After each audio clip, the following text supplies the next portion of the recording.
Okay, we're live on one channel, and please just give me a second. Let me see.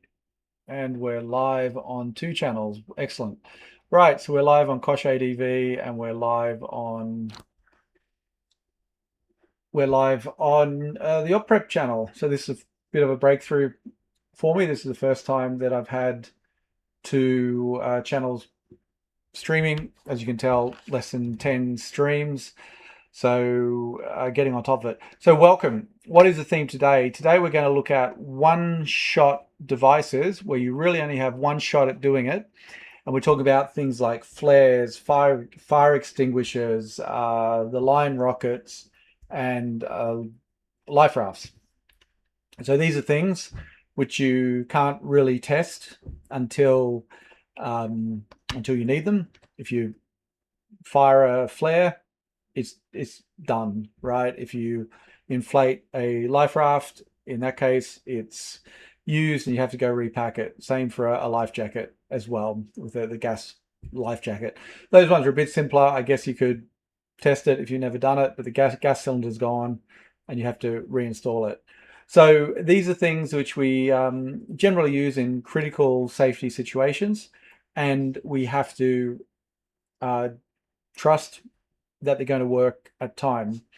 And what we have here is we looked at this one yesterday. This document yesterday, and this is from. Let me just get the page. We're on page 17.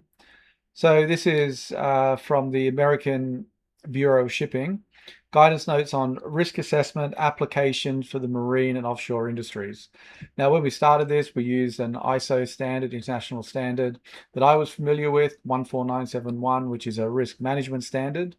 If you ignore the medical stuff, it's the process is, these are all pretty common risk management processes. And what we've started to do now is actually look at other standards from industry to work out, how to make our risk list as applicable as possible. So this is good. I would highly recommend having a read if you're into it. It's 80 pages, but it's pretty interesting stuff. So I'll go back to where we were. So what we want to discuss today is what this risk assessment style is trying to achieve. And what that is to look at the barriers to the harm, or here they call it consequences. So in the situation here, we have in the red here the hazardous situation, and that situation is you got personal transfer at sea.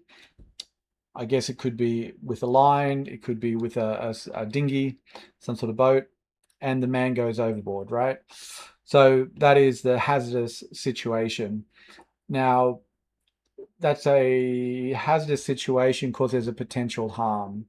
So the fact that went overboard, I guess there could already be a very minor harm, maybe just a little bit of short-term stress, a bit of cold, whatever, but it's a very minor, it's not really going to be durable harm, at least initially. But what they're trying to prevent here is drowning, hypothermia, or any form of injury. And what we have here, we've got the threats, which we'll go through in a second. We've got the barriers to the consequences, the prevention barriers. So what can you do to prevent the man overboard scenario? And then given somebody is overboard, what are the barriers to the consequences through a recovery situation? So how do you get that person back onto the boat, warm, dry, and safe? And why this analysis is really good is because it perfectly models what we can expect with these one-shot devices. So, what are the, let's say, for example, we don't have man overboard, but the hazardous situation is a life raft fails to inflate. And we've mentioned already that there is a scenario that has happened where a life raft servicing station did the service, but they didn't replace a canister. And when the life raft was deployed in an emergency situation, it did not inflate, right? Everybody's worst nightmare. So here we could say, life raft fails to inflate, and the consequences again on the people could be, I guess all these ones are applicable as well. So what we try to do is look at uh, the barriers to prevent that happening, or you could say risk controls to prevent it from not opening. So it's two double negatives to ensure it does open. And then if it doesn't open, what are the mitigations you have in place to still keep the people safe? So in this case, we'll go back to the man overboard example. The threats could be ill health or physical contraindications, um, which lead again to the drowning, etc. So some of the barriers there are the annual physical examination, master ultimate authority.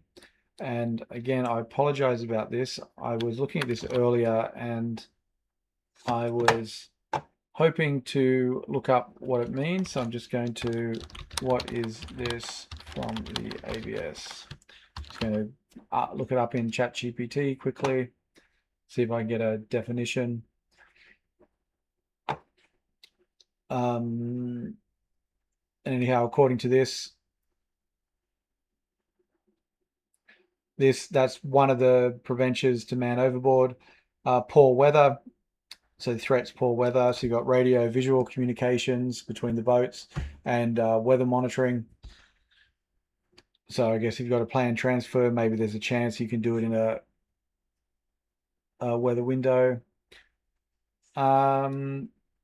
Okay, interestingly, ChatGPT couldn't find a defined term for master ultimate authority. So I'm just going to pop in this risk management picture.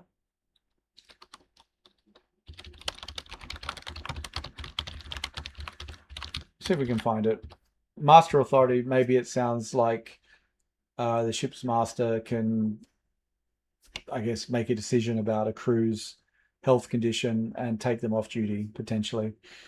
So poor weather, how you monitor that to prevent man overboard, and inadequate transfer equipment. And I think for us with our boats,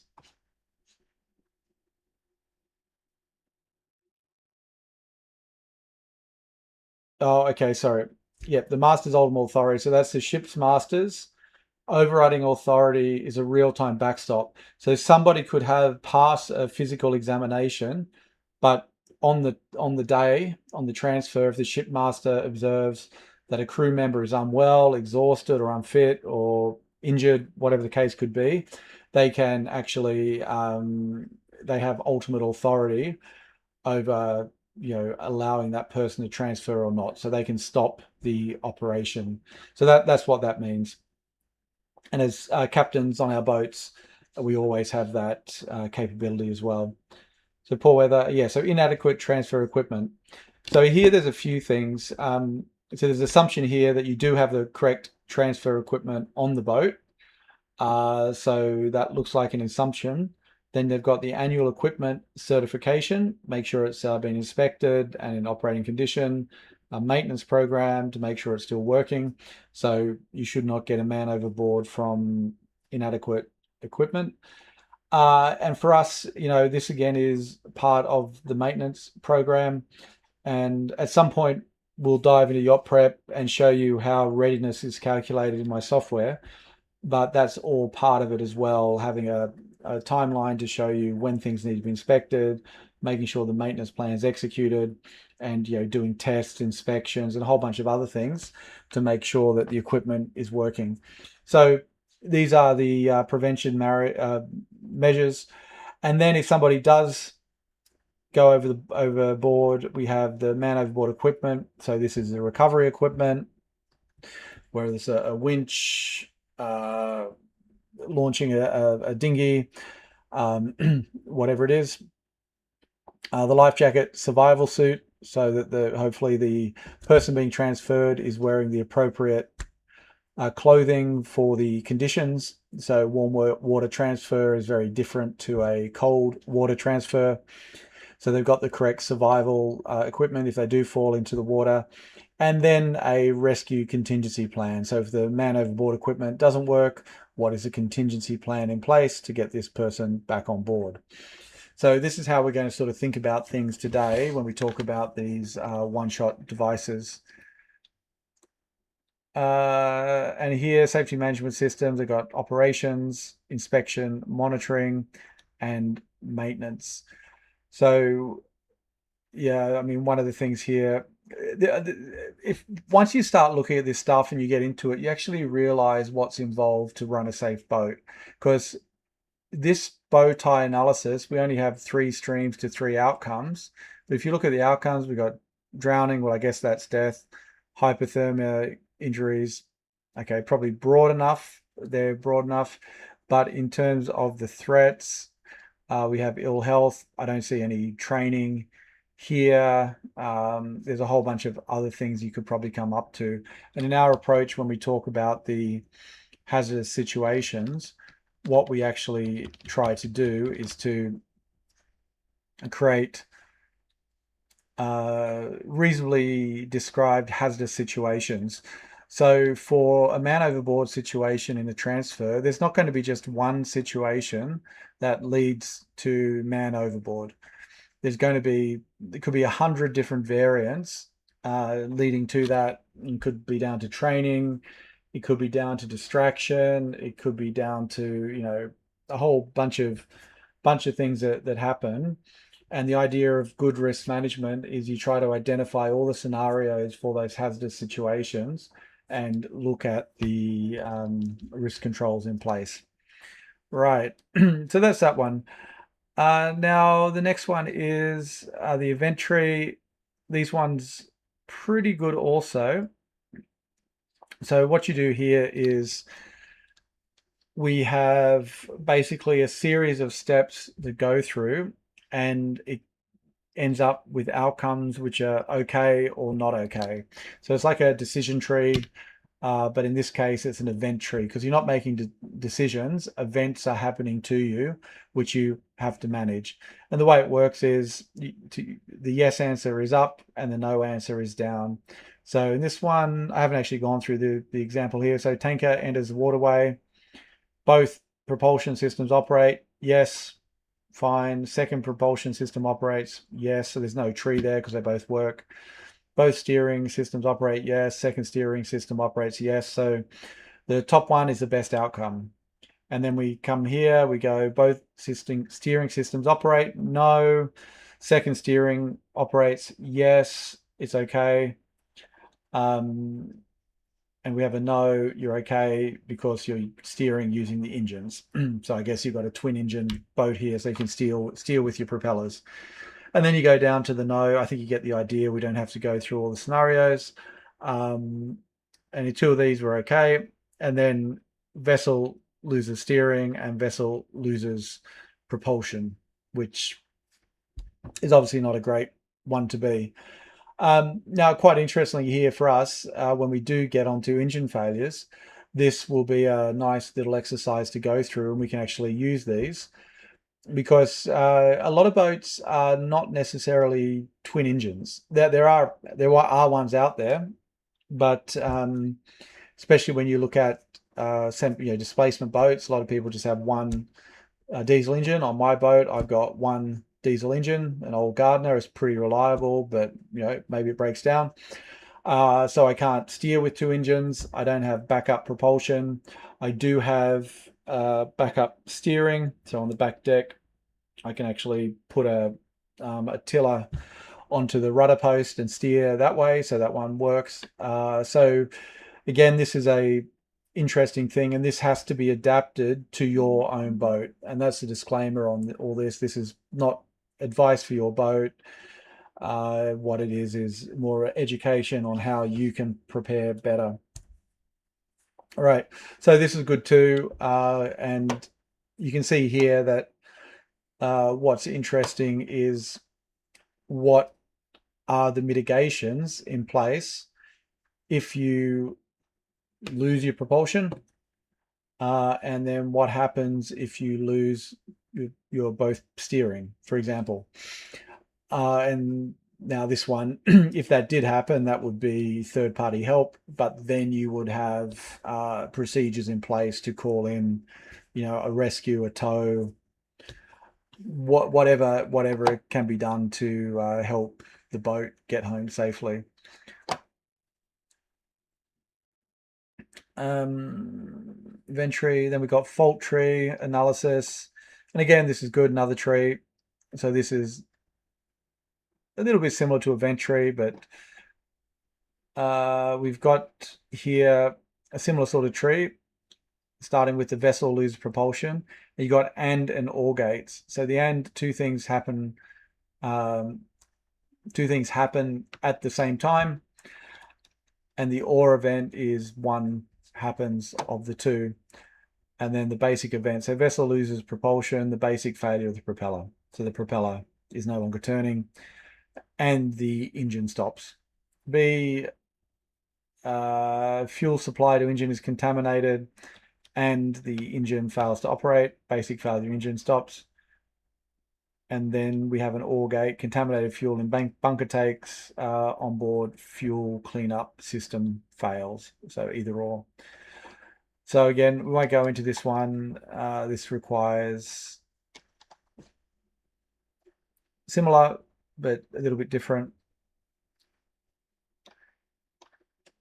And I won't go into this. I won't go into this. This is actually quite a good diagram. And again, I haven't seen this elsewhere in my career, how it works, but it's pretty useful. We'll come back to this in a future date. And finally, on this document, before we take a look at some of the risks, we have here a sample risk matrix. And the risk matrix here is how we assess the acceptability of the risks we've identified. And you do that by looking at a combination of the likelihood of the event occurring. So here they go from almost certain to rare, and then the consequence of the harm, which could be low or critical. And then basically there's a methodology to identify if it's an acceptable level of risk by the consequence severity. So there's a high severity, extreme severity, moderate, and low severity. And this is a bit different, I guess. The way I've always done it in the past, you have, is it acceptable or not acceptable? And from this, you'd have to be able to determine what's acceptable or not. So you could argue that low level short term that happens once or more a year, that could be acceptable. Maybe not, depending on your standards, but definitely a almost certain event, which is a critical event, which leads to, for example, multiple fatalities, a bad reputation, very serious environmental effects, etc., is clearly not acceptable. And what we've got in our risk acceptable criteria here, which we're still building, we've got this is the severity down here. We go negligible, minor, moderate, severe, catastrophic, and we've got explanations for here, which we're still need to fill in, which is why I went to some of these industry documents to actually look for industry standards on how to assess the severity.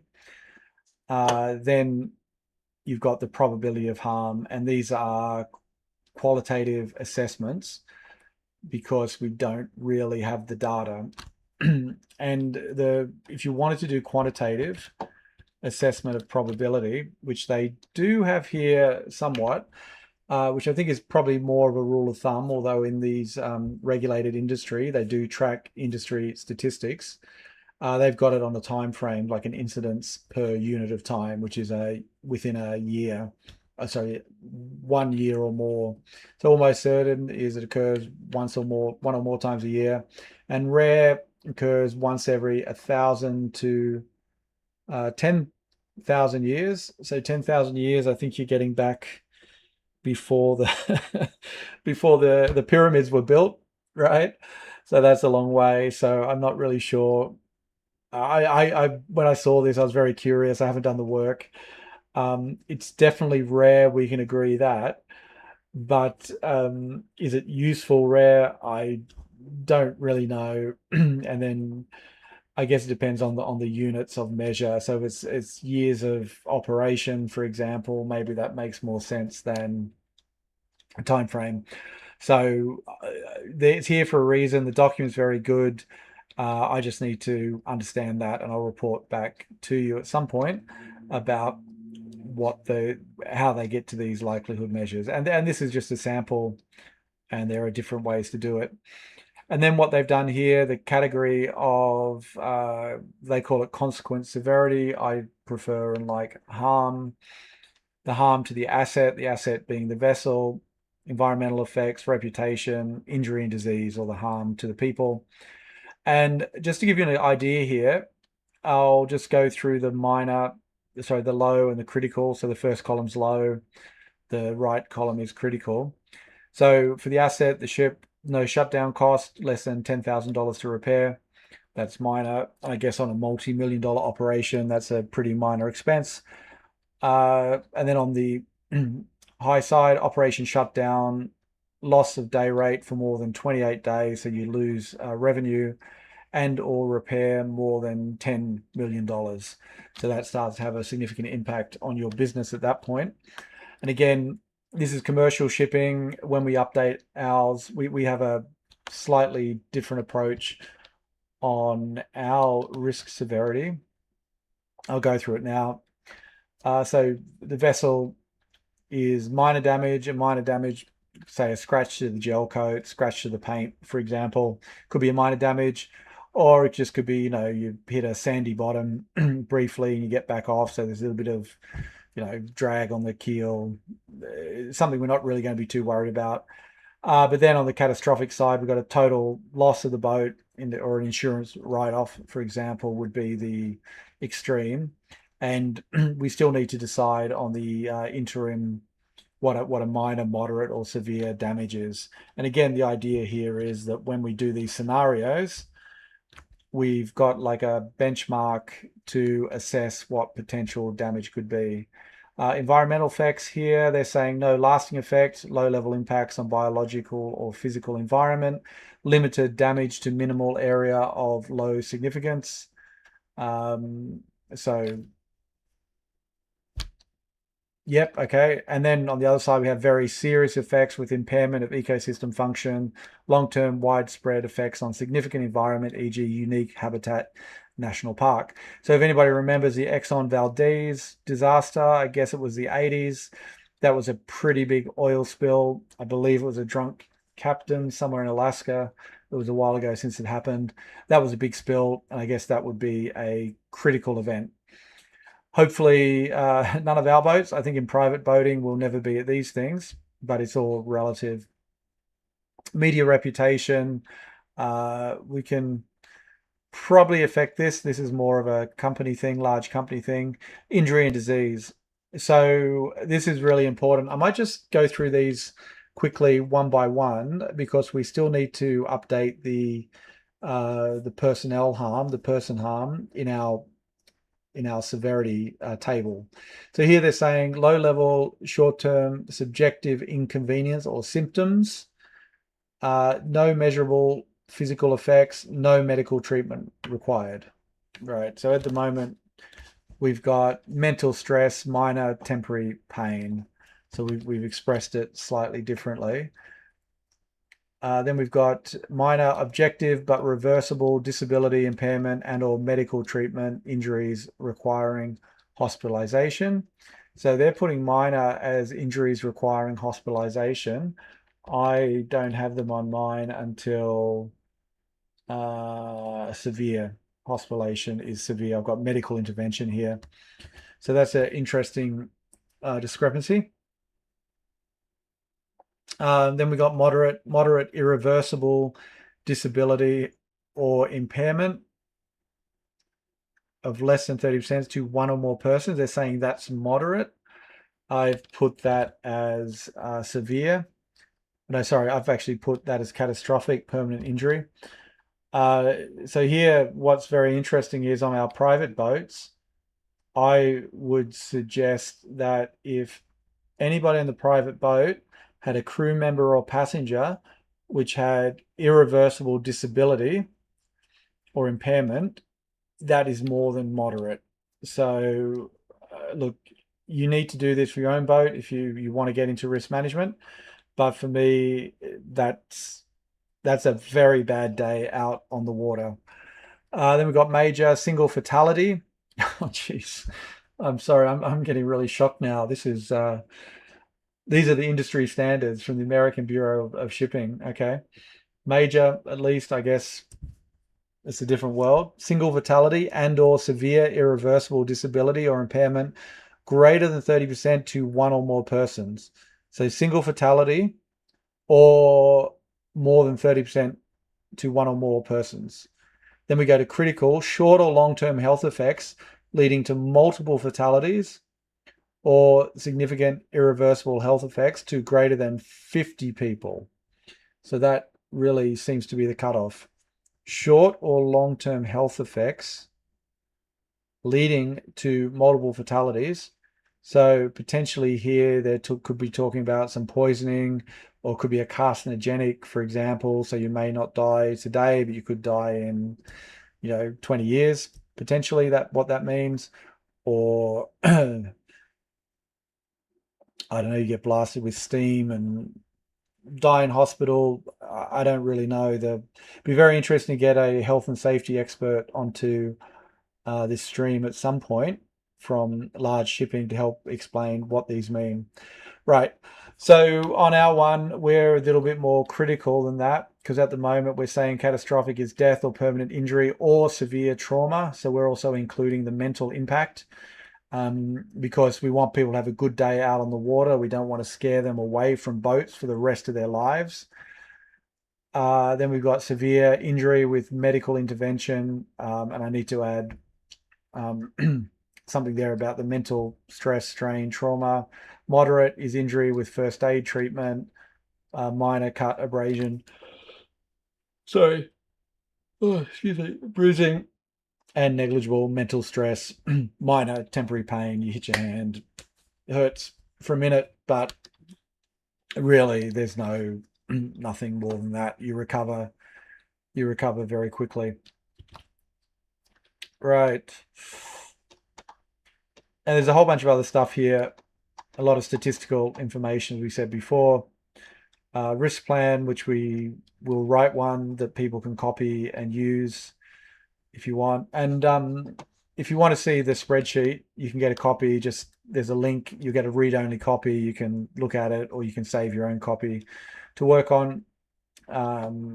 It's in the link in the description of the video. Right. So we come back to here. We are going to create, I think, a new type of hazard category we haven't created yet. And what I'm going to do is to just add it below. So we're going to do abandoned ship. Right. So this could be a case of the boat has sunk. We did a case study which happened off the south coast of England. I think it was 2018, maybe. 3 people died from a crew of 4 on a 6-meter motor cruiser, 1.6 miles from the coast, 1.6 miles from a life raft station. So unfortunately, death can happen on an abandoned ship. So that's the most extreme case we want to avoid. So here, the context matters. So the context is different language we can use. So we can say the use situation, we can say the context, whatever. And in this case, I'm not going to get into it too much on this call. It's going to be very much on, for example, what time of day is it? Do we have daylight? Is it morning? We've got a lot of day ahead of us. Is it dusk and we've got a lot of night ahead of us? For example, how clear is the weather? What's the visibility? How far can we see? Is there a lot of fog? We've only got a few meters visibility versus we can go out to the horizon. What's the water temperature? What's the air temperature? What's the sea state? What's the swell? What's the wind? You get the idea. How close to shore are we? Are we in open ocean? Are we close to rescue, far from rescue? Is it an onshore breeze, an offshore breeze? All of these situations become very important when we're looking at not every hazardous situation, but many hazardous situation. So especially in a case, I've mentioned this before, my engine shut down off the northeast coast of Scotland.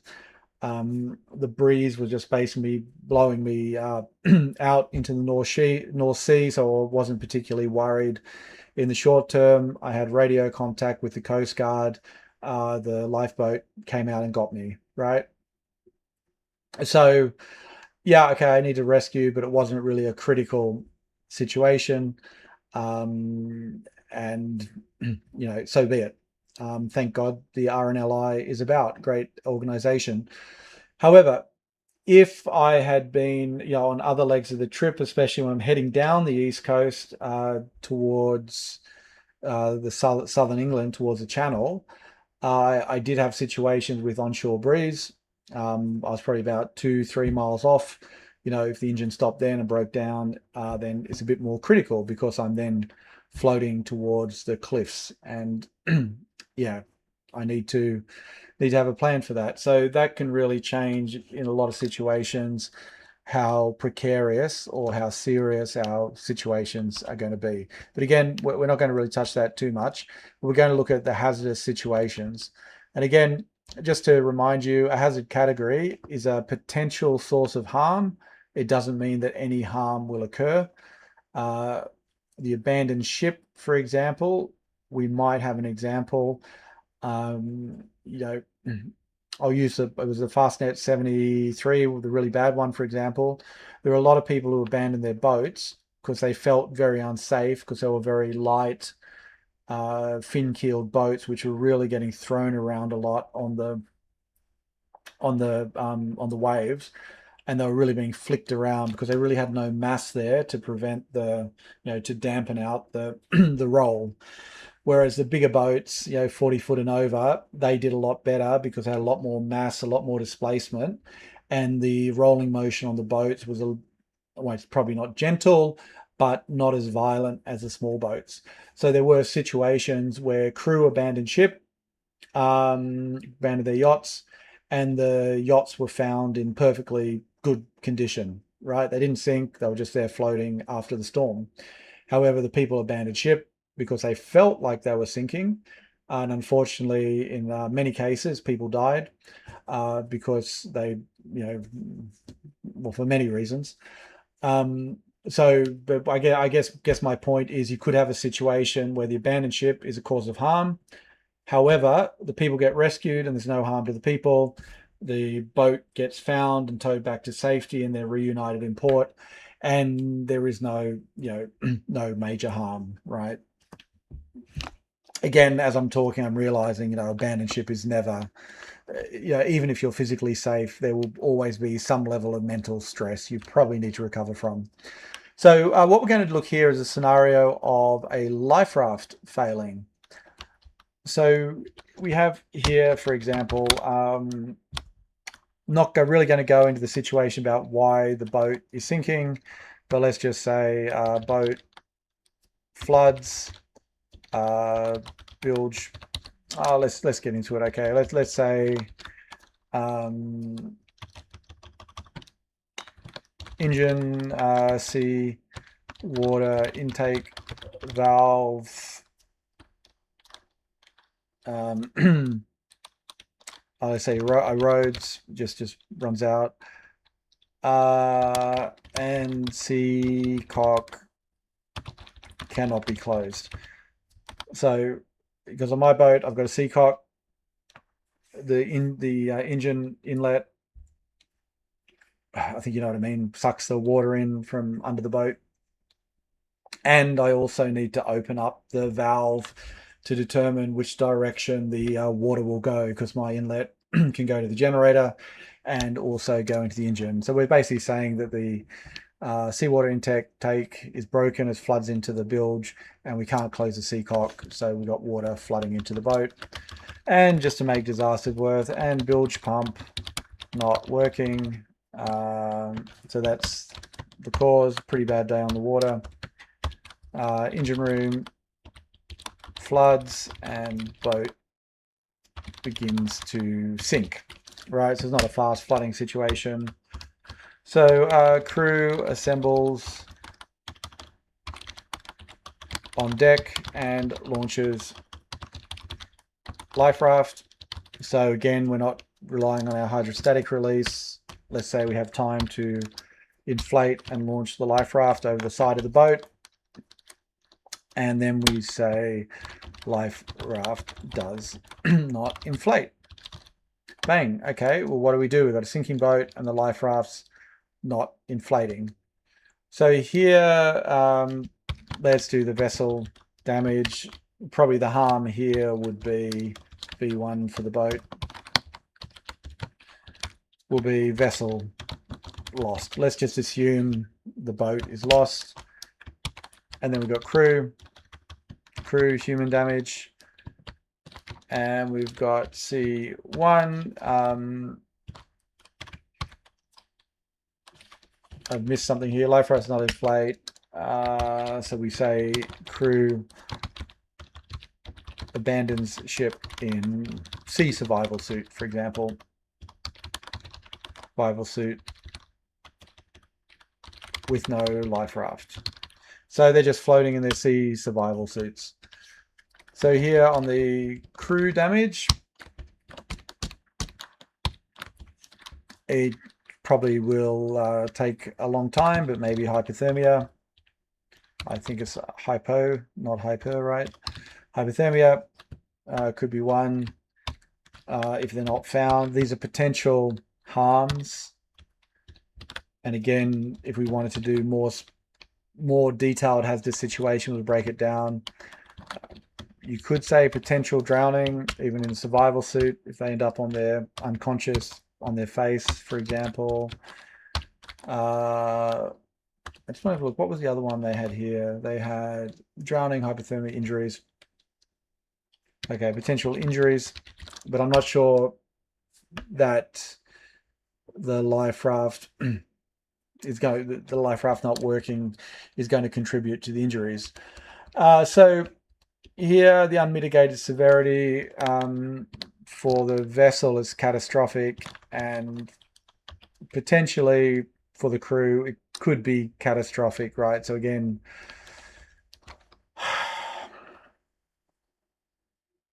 okay, what to do here? Okay, apologies, guys. I think I need to say in the sequence of events what leads to the harm. So I'm just going to pick one. Okay, I'm going to say crew is not found for 12 hours and are recovered in a hypothermic state. Okay, that does it down. So hypothermic state with minor injuries. Right, okay, that helps it a bit. So the vessel is catastrophic on that one. The crew, hypothermia, they're probably hospitalized, so it's probably severe. So it's severe to catastrophic outcome. Now, the unmitigated probability of that occurring. So this here is where it gets a little bit tricky, because what we need to work out, well, I'm going to ignore the reasons for the sinking. So I'm going to ignore the probability of both your engine valve and your seacock failing at the same time and your bilge pump. I'm hoping that's an impossible situation, but look, boat sink. So here we're looking at the potential outcome of a life raft not opening. So the interesting one is, and I'm going to ask ChatGPT here again. Again, it's a good first place to go. I wouldn't rely on it 100%, but what is the probability of a life raft not opening in an emergency. Find credible data. Now, probably the manufacturers have their own failure rate, I assume, having worked in safety critical products. Every product does have some kind of risk or failure rate. But I would probably suggest here that I'll wait for that here. If we go back to our risk assessment, I would kind of say it's rare or unlikely, which means it could occur, but only in exceptional circumstances, or possible but not expected during normal operation. And to me, I'm just going to format this. And for me, I think unlikely would be would probably be the best one. And again, on your boat, you could choose a different one, but it's probably the more conservative answer I would suggest. And rare would mean you probably wouldn't hear about it too often, but yeah, unfortunately, especially if you look in the safety reports, you do find examples of it happening. So let's see what happens. No credible data, low demand, high consequence.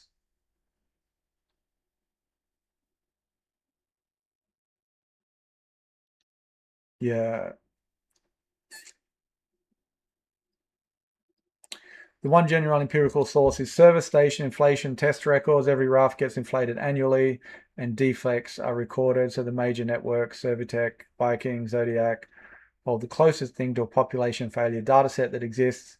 It's commercially held rather than published, but for a formal study, it's worth an approach. Right. So the product companies know the risk, but they're not going to tell you is the outcome of that one. And Servitec was the company that did have a well-known failure where the life raft was serviced, but their service partner didn't service it properly, and the life raft didn't inflate. So supplier management issue there. Right. So if we come back here, I'm just going to say that it's unlikely. Could happen. Definitely not impossible. And here we go. Okay, it's not. We'll focus on the crew injuries here, because I think for our analysis, the loss of the vessel is not the point. The point is the life raft didn't open. And on our risk assessment, we're going to make a severe assessment. So this is severe. And again, what we do, we go to our risk assessment and we look at severe and we look at unlikely and we say tolerable. So that's really on the edge of the case. But here's the thing. You're at sea and you need that life raft. Is it tolerable for you in that situation? For me, no way, buddy. I need a life raft. My boat's sinking. I need a life raft. So no matter how unlikely or rare it is, I want another option here. So with the tolerable level, that's really the border between what's acceptable and unacceptable, as you can see. And it's really up to the owner if that's tolerable or not. For this owner, definitely not tolerable. So I want to move that down to an acceptable outcome. So to move it down to an acceptable outcome, what we do, we look at the risk controls we could have in place. Now, the most obvious one is a secondary life raft. It's number one. So if the first one fails, we have a second one. And for all these one-shot devices, as I said, flares, line throwers, fire extinguishers, etc., having a backup device is clearly a very good mitigation. And life rafts are obviously a lot more expensive than a flare, but when you need it, it's good to have on board. And the question is your life, the life of your crew, worth an extra $1,000 or $2,000 or whatever it's going to cost you to have that secondary life raft on board? Guarantee in the moment you need it, it's the best investment you've ever made. Now, here as well, I would probably also argue that that the second mitigation here, you've got a second life raft, and second life raft is from a different manufacturer. That would be a good thing. Or serviced by a different service station, right? So you imagine you bought two life rafts at the same time. They come from the same supplier. They were set up and certified on the day you bought them. And then I think my one's 5 years as the next service. After 5 years, you take those two back to that service station, and potentially, if the service station is not reliable, they could screw up both life rafts. So having two life rafts, definitely serviced by the same service station, is probably not a good mitigation. Um, and the question if a different manufacturer will really make a difference. I think the only way it would make a difference if you could find evidence that some manufacturers' life rafts were more reliable than others, which may or may not be true, but I would kind of find it hard to believe. So I think that um, I think I'm just going to remove different. Well, I'll leave it there at the moment. Or serve only from lifetime, and probably if it is of the same, if from same manufacturer,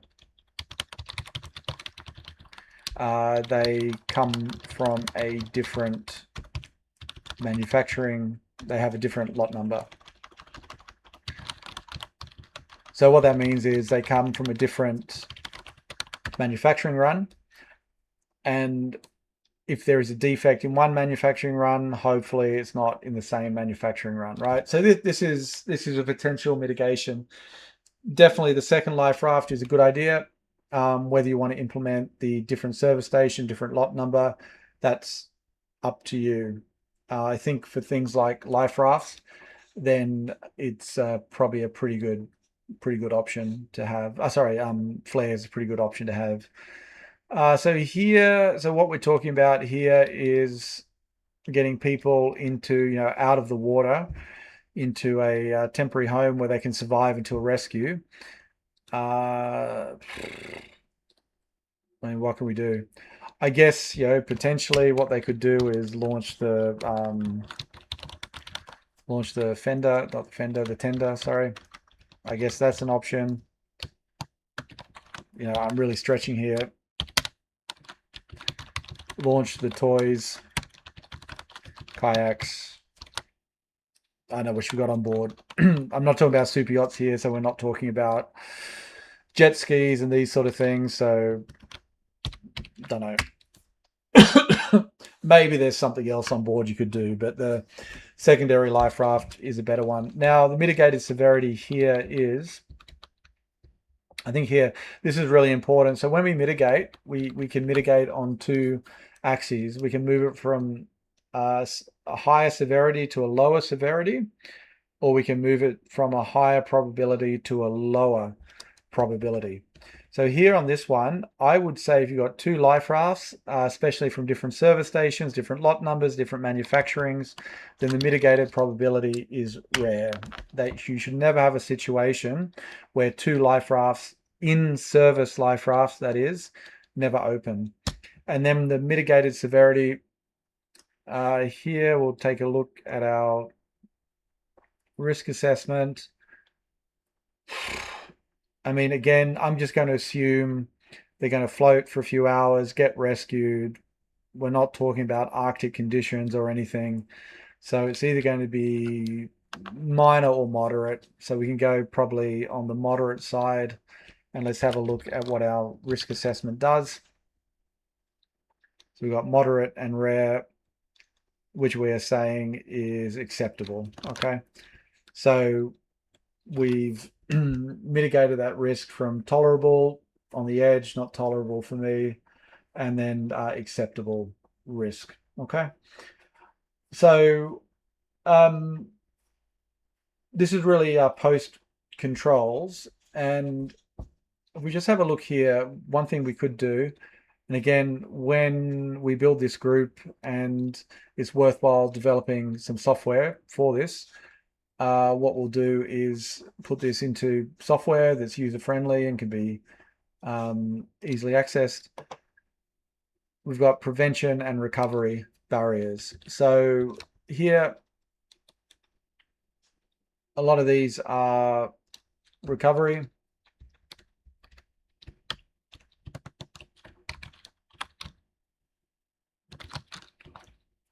Oh, what's happened? So that's recovery controls.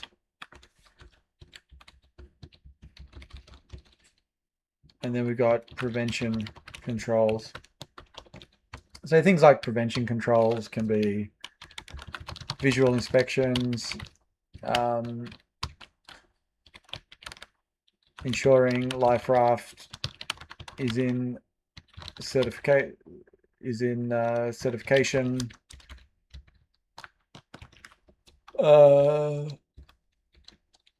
etc. So things like that could potentially prevent the thing. Oh, and one here, which I really want to do a deep dive on this at some point, is to check the status of life raft components. So for example, on my certificates, I have no information about the gas cylinder, lot numbers, this sort of thing.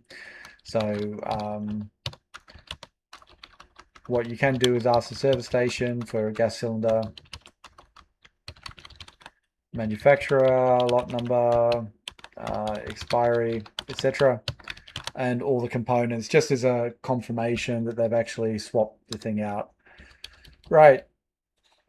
So here we've covered actually quite a lot today. We've gone about 50 minutes. We'll try and keep this below an hour, and we'll wrap up. So again, we've done sort of abandoned ship subcategory life rafts, and I think tomorrow we'll look at flares. It's going to be a similar sort of risk and mitigation control. But yeah, thanks very much for watching, and we'll see you on the next one.